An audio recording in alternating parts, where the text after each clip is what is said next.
Media reported Hamas got millions via crypto, but the data provider they cited says it was misconstrued. The funding revelation caused an uproar in Washington, but there's no evidence for anything beyond tiny amounts of digital assets landing in terrorists' hands, the data firm Elliptic now says. After Hamas' deadly attacks in Israel, media reports linked the terrorist group with tens of millions in crypto donations, but that data was misinterpreted and hugely exaggerated, according to the blockchain analytical firm that was cited. In response, a Wall Street Journal reporter has suggested the data company Elliptic told a different story in July.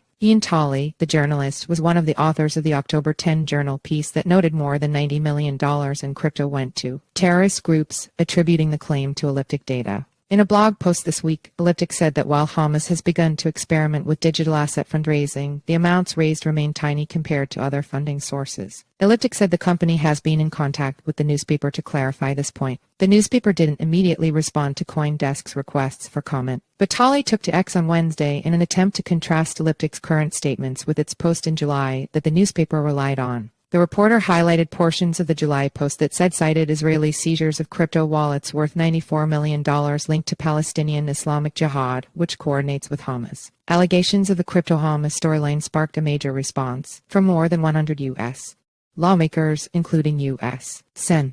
Elizabeth Warren, who leaned into the reports to further justify her legislative push to go after money laundering and sanctions abuses in crypto. The more recent post from Elliptic suggests the terrorism funding problem may be far less pointed. The most prominent public crypto fundraising campaign has been operated by Gaza Now, a pro-Hamas news organization, according to Elliptic. However, only $21,000 in cryptocurrency has been donated since October 7th, and thanks to the efforts of crypto businesses and researchers, much of this has been frozen. Meanwhile, Elliptic noted that the other side of the ledger, charitable giving to support the victims of violence there, has received much more than that. Also this week, the Blockchain Innovation Project, led by two former members of Congress, David McIntosh, an Indiana Republican, and Tim Ryan, an Ohio Democrat, sent a letter to Sen.